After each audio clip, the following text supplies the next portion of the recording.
It's a new day with Bianca Fox and more to say about real life. So, one day I was on my way walking through the city of Barcelona where I lived, and I was on my way to buy a record. It was a Mariah Carey record. I thought, oh wow, she sounds so good, I love that voice. So I'm on my way to the record store, and on the corner was this big record store with lots of publicity outside, all of her photograph. And as I got closer, she was looking gorgeous with her hair, the face, the makeup. The whole image was perfect. But as I came closer, I realized she was wearing a tanga, which is a little tiny underwear. And I thought to myself, well, I'm no high-class baronessa or something. I'm just a normal, simple nobody. But I had this feeling that how could somebody with that wonderful, talented voice to sell a record would be sitting naked on the cover of this album?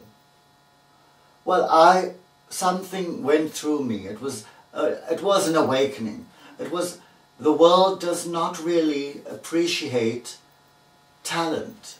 They need to have circus, because it's like the Roman scenarium where they're all looking at the Christians being thrown to the lions, and they're all, this kind of feeling came across me.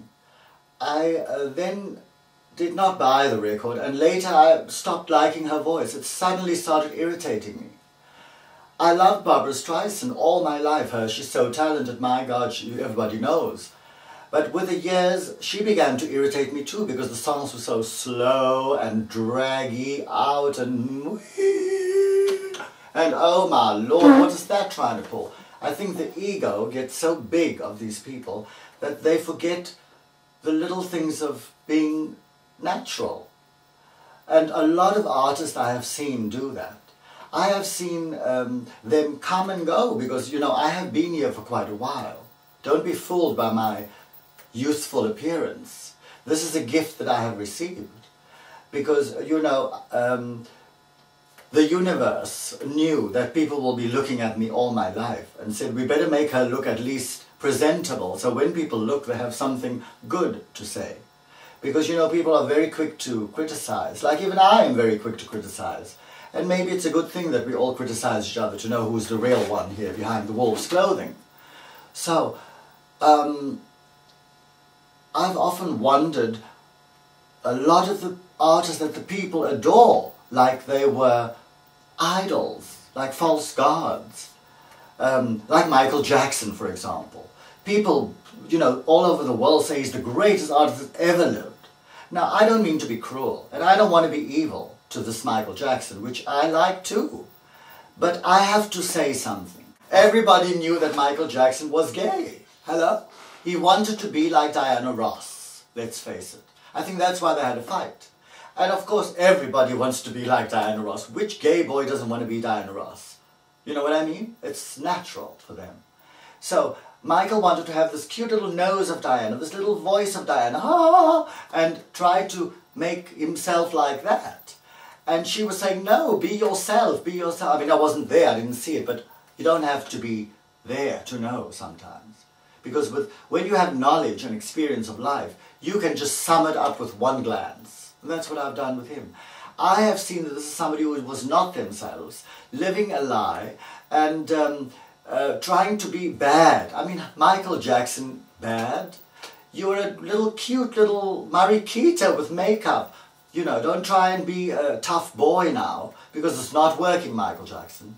And then, at the end of the day, we discover that it could be, or it shouldn't be, or whatever happened with the children, which I don't really believe, because I think Michael was not into sex at all. But my complaint to Michael is that Michael could have opened up and said the truth, and still loved by God. Why not? God loves everybody. When you are honest, when you are lying, you cannot belong to God. That means you are lying, that's not a truth. So, let's go to the next one. Lady Gaga, oh my dear. When I first saw her, I thought she was a travesty from the 70s. That's how they used to look. terrible. Because the travesties those days didn't have much money, didn't have the wigs and the things they have today, but looked, dressed, makeup, all crazy things they used to do back then. Even before the 70s. I won't tell you how old I am, sweetie. But I want to tell you that this is all mimics and hee-hees and movements and all this moonwalk, devilish stuff. It's not, for me, anything to do with art, with real, true, beautiful art. It is taking the art and making it into some kind of travesti. Travestiendo el arte. So, let's go to the next point. Madonna. Oh, I used to love Madonna. I used to love Madonna because she was so rebellious and free and me and yeah, bringing all this on. But then when I went behind the scenes of what she's actually like, she's very egoistical and she's very dominating and she's very the queen. She is the queen and you are all my slaves. That attitude can never be healthy for anybody for a long time, because sooner or later you will be left totally alone, looking terrible when you look at yourself in the mirror. So you will really need to have a facelift. Let me tell you, I have not had a facelift. Neither has Diana Ross and neither has Joan Collins, because we are three important women. We don't need that. Our beauty goes beyond looks. Let's go further. Like Sophia Loren, gorgeous. Jane Fonda, wonderful. Inspiration, people you can look at and say, wow, I'm inspired by your dynamic sense of being. Not somebody who is trying to lie to you and then you still love them and go on your knees and pray. That is what false gods do to people. Somebody once said that because I adored the Virgin Mary, it was false gods. No. The Virgin Mary, in my eyes, was a very good woman who had a baby. She didn't know about everything. She's a mother. When you have a baby that is a monster, you still love that baby, don't you? Unless you are a monster, and then you cannot love nobody. So, mothers are the most wonderful thing in the world. I mean, who can say anything about a mother? People who do in my presence, I treat them terribly, because I think it's very rude to talk about mothers or a mother in a tone that doesn't sound right. Like when you say the name Jesus, you should say it with some kind of honor. In my presence, you can do what you like without me. But when I'm there, I will not accept people saying it in a way to make it slander. Like, you know, you're a colored girl, as if you were something lower. Which probably you were, or whatever, who cares? You don't have to stay there. You can move out of it and on. Many colored people do feel that they are lower and try to be higher and fall over their high heels. Ha ha ha ha. Well, I'm sorry, my dear.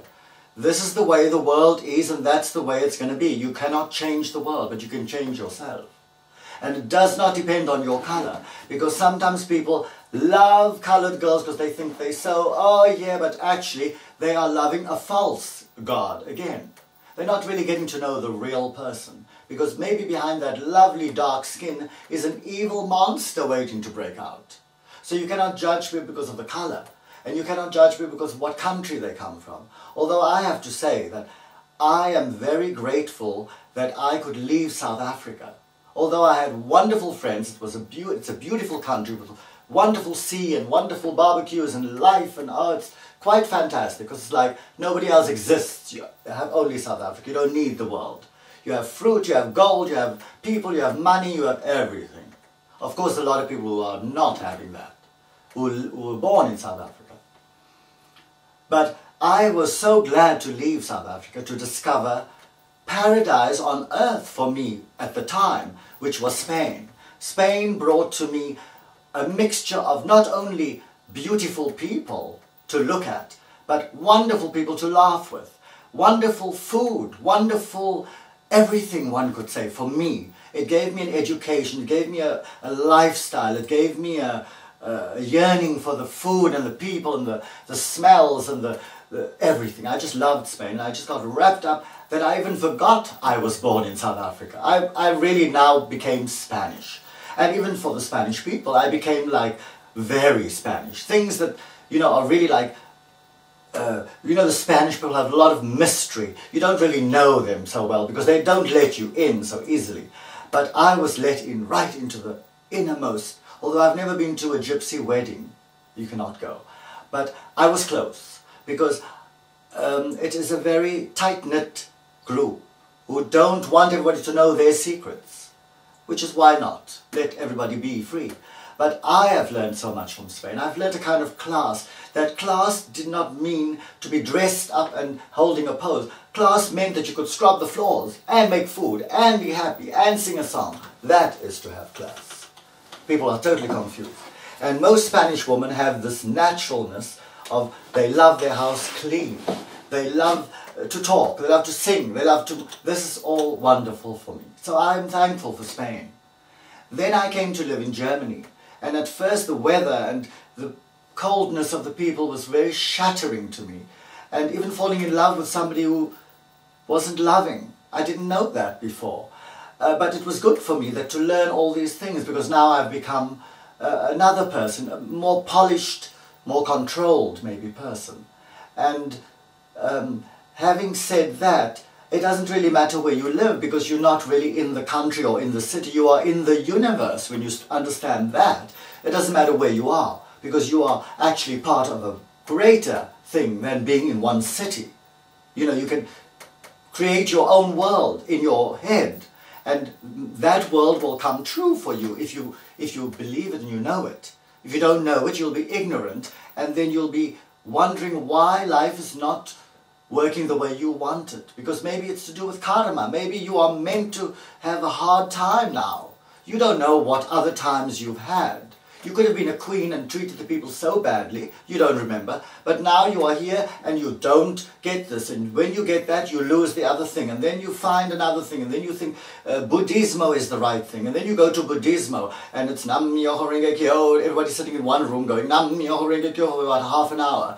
Then you say, oh yeah, it's very, very spiritual. And then you go home and you have this big Buddha sitting there with flowers around it, and you say to yourself, well, isn't that false gods too? Hello? Then you go from this point to whenever you're all finding to find the right way. Which way is the right way? Hello?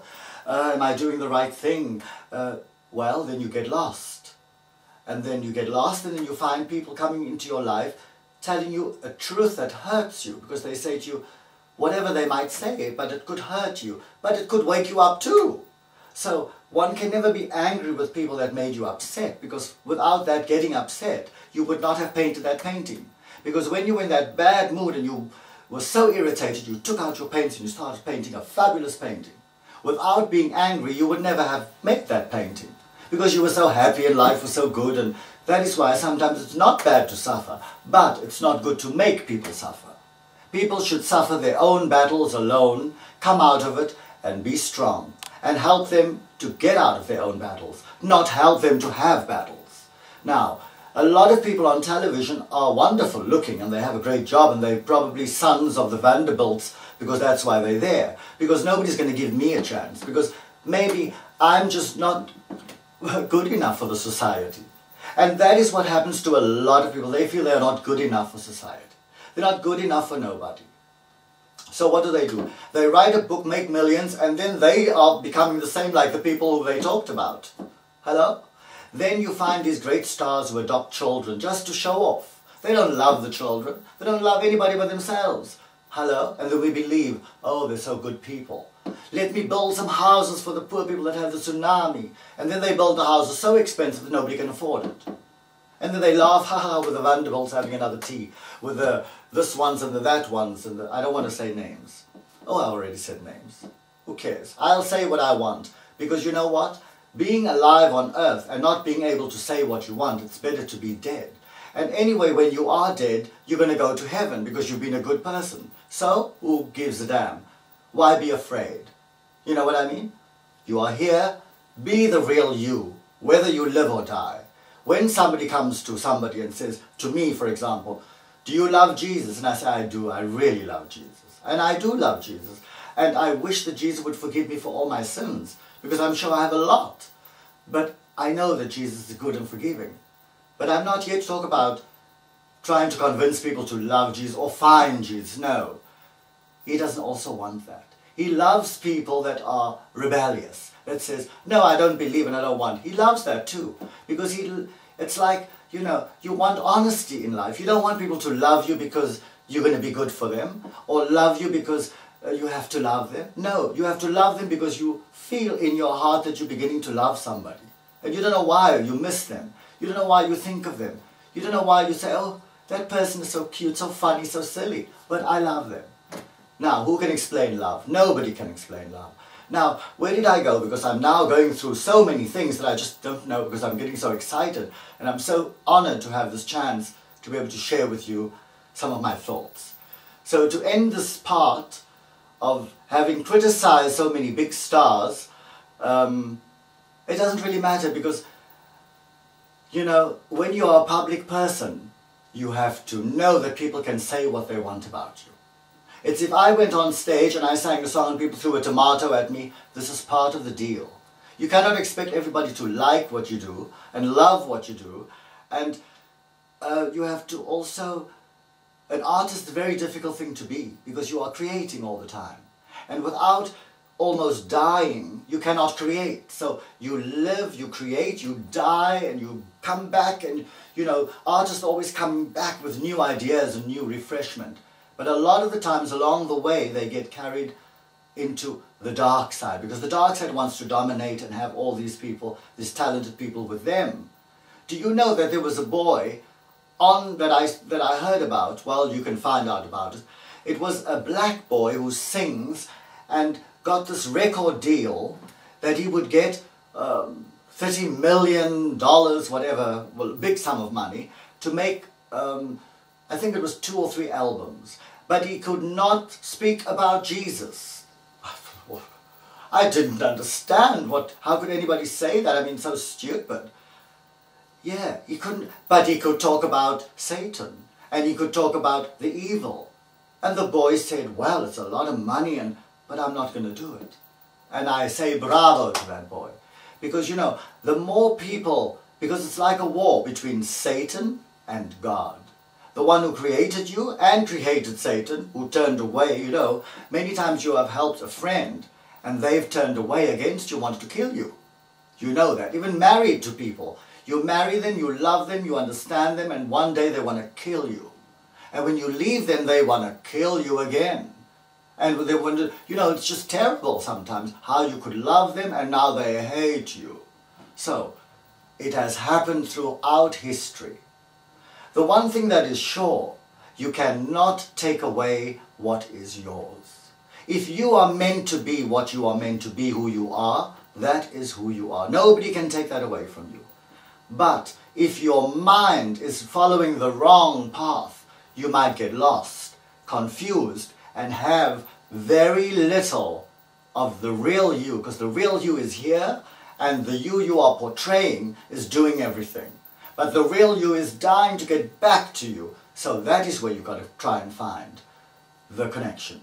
To get back to yourself, be the real you. It doesn't matter what you are, as long as you have class, darling, and that you're clean, and that you know what to eat. Eat butter, don't eat margarine because it's cheaper. And anyway, margarine is so bad for you because they put a plate of margarine and butter and the ants went and wouldn't eat the margarine, all went to the butter. So if the ants don't eat it, why should you? And there's a lot of things, I mean, I should be the president and I would change a lot of things. But, you know, for the moment I'm free, I have nothing to worry about, I have my own life. I can do what I want, thank God, and we'll see us again in the next episode of Bianca Fox Opens Up. God bless you.